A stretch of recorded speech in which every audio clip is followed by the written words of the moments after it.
4 महीने, एक शव, 2 करोड़ लोगों की भीड़ और अमेरिकी राष्ट्रपति डोनाल्ड ट्रंप का ऐसा बयान जिसने पूरी दुनिया को चौंका दिया। नमस्कार, आप देख रहे हैं पीपल्स अपडेट। मैं हूं आपके साथ सुमित श्रीवास्तव। आज बात करेंगे दुनिया की सबसे चर्चित अंतिम यात्रा की, एक ऐसी अंतिम विदाई जिस पर सिर्फ ईरान ही नहीं बल्कि पूरी दुनिया की नज़रें टिकी हुई हैं। सड़कों पर लाखों लोग काले कपड़ों में दिखाई दे रहे हैं। बदला बदला, अमेरिका मुर्दाबाद और खून का हिसाब खून से जैसे नारों से पूरा शहर गूंज रहा है। हर तरफ मातम है, लोग रो रहे हैं, छाती पीट रहे हैं और अमेरिका व इजराइल के खिलाफ नारे लगा रहे हैं। लेकिन इस पूरे घटनाक्रम से जुड़े कुछ ऐसे सवाल हैं जो पूरी दुनिया पूछ रही है। अगर खामेनेई का निधन 4 महीने पहले हो गया था तो अंतिम संस्कार अब तक क्यों नहीं हुआ? इतने लंबे समय तक उनका शव कैसे सुरक्षित रखा गया? आखिर क्यों कहा जा रहा है कि इस समारोह में 2 करोड़ लोग शामिल होंगे? और अमेरिकी राष्ट्रपति डोनाल्ड ट्रंप ने ऐसा क्यों कहा कि उन्होंने ईरान को अंतिम संस्कार के लिए 1 हफ्ते की छुट्टी दी है? अब सबसे पहले समझते हैं 3 जुलाई से 9 जुलाई तक होने वाले इस पूरे अंतिम विदाई कार्यक्रम को। ईरान में 3 जुलाई से 9 जुलाई तक पूरे हफ्ते चलने वाला श्रद्धांजलि कार्यक्रम आयोजित किया गया है। राजधानी तेहरान के ग्रैंड मुसल्ला और इमाम खुमैनी मस्जिद में लगातार धार्मिक कार्यक्रम और श्रद्धांजलि सभाएं हो रही हैं। ईरानी झंडे में लिपटे ताबूत को लाल फूलों से सजाया गया है और हज़ारों नहीं बल्कि लाखों लोग अपने सर्वोच्च नेता को अंतिम विदाई देने के लिए पहुंच रहे हैं। शिया परंपरा के अनुसार शोक के समय काले कपड़े पहनने की परंपरा है, इसलिए पूरा तेहरान काले रंग में डूबा दिखाई दे रहा है। कई लोग रोते हुए नजर आ रहे हैं तो कई लोग भावुक होकर दुआ कर रहे हैं। श्रद्धांजलि सभा के दौरान ईरान की संसद के स्पीकर मोहम्मद बागर गालिबाफ और विदेश मंत्री सैयद अब्बास आरागची भी फूट फूट कर रोते हुए दिखाई दिए। कैमरों में उनकी नम आंखें कैद हुई। 4 और 5 जुलाई को सार्वजनिक दर्शन, धार्मिक सभाएं, कुरान खानी और शोक सभाओं का आयोजन किया जा रहा है। इन 2 दिनों में लाखों लोगों के तेहरान पहुंचने की उम्मीद है। 6 जुलाई को पूरे ईरान में राष्ट्रीय अवकाश रहेगा। इस दिन देश भर की मस्जिदों और धार्मिक स्थलों पर विशेष प्रार्थनाएं होंगी।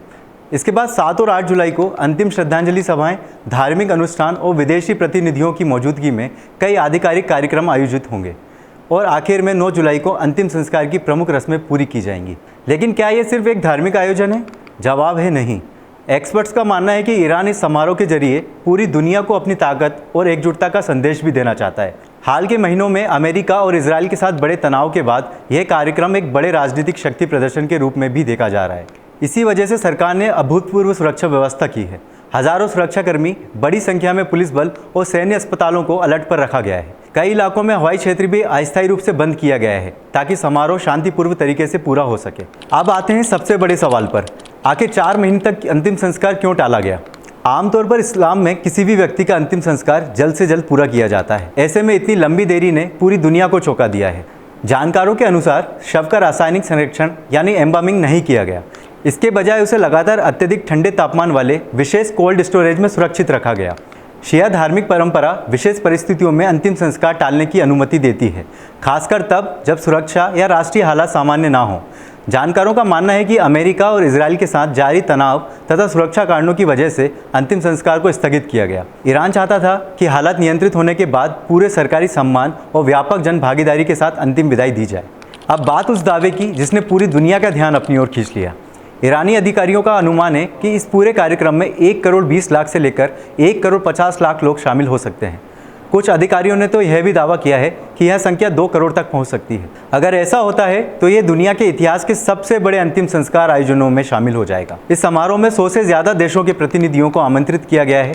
हालांकि कई बड़े देशों ने अपने राष्ट्रीय अध्यक्षों की जगह अन्य प्रतिनिधियों को भेजा है। अब बात उस बयान की जिसकी सबसे ज़्यादा चर्चा हो रही है। अमेरिकी राष्ट्रपति डोनाल्ड ट्रंप ने दावा किया है कि अमेरिका ने मानवीय आधार पर ईरान को अंतिम संस्कार की रस्मों के लिए 1 हफ्ते की छुट्टी दी है। ट्रंप ने यह भी संकेत दिया कि रस्में पूरी होने के बाद अमेरिका ईरान को लेकर आगे की रणनीति तय करेगा। हालांकि ईरान ने ट्रंप के इस बयान पर कोई आधिकारिक प्रतिक्रिया नहीं दी है, लेकिन इस बयान ने एक बार फिर दोनों देशों के बीच बढ़ते तनाव को वैश्विक बहस का विषय बना दिया है। अब आपके मन में यही सवाल आ रहा होगा कि आखिर 9 जुलाई के बाद क्या होगा? क्या ईरान अमेरिका और इजराइल के खिलाफ कोई बड़ा कदम उठाएगा? क्या दोनों देशों के बीच बातचीत की नई कोशिश शुरू होगी या फिर मिडिल ईस्ट में और तनाव बढ़ जाएगा? हालांकि इन सवालों का जवाब तो आने वाले दिनों में ही मिलेगा, लेकिन इतना साफ है कि तेहरान में हो रहा यह अंतिम विदाई समारोह एक धार्मिक रस्म नहीं है। यह ईरान की राजनीतिक ताकत, राष्ट्रीय एकजुटता, कूटनीतिक संदेश और क्षेत्रीय रणनीति का ऐसा मंच बन चुका है जिस पर पूरी दुनिया की नज़र टिकी हुई है। यानी यह अंतिम विदाई केवल एक नेता की विदाई नहीं, बल्कि आने वाले समय की वैश्विक राजनीति की दिशा तय करने वाला एक अहम मोड़ भी साबित हो सकती है। फिलहाल इतना तय है कि तेहरान में हो रही है अंतिम विदाई सिर्फ इतिहास का एक नया अध्याय नहीं लिख रही, बल्कि मध्य पूर्व के भविष्य की नई पटकथा भी तैयार कर रही है। अब देखना यह होगा कि 9 जुलाई के बाद इतिहास किस दिशा में करवट लेता है। फिलहाल इस एक्सप्लेनर में इतना ही, फिर मिलेंगे एक नई और रोचक खबर के साथ। नमस्कार।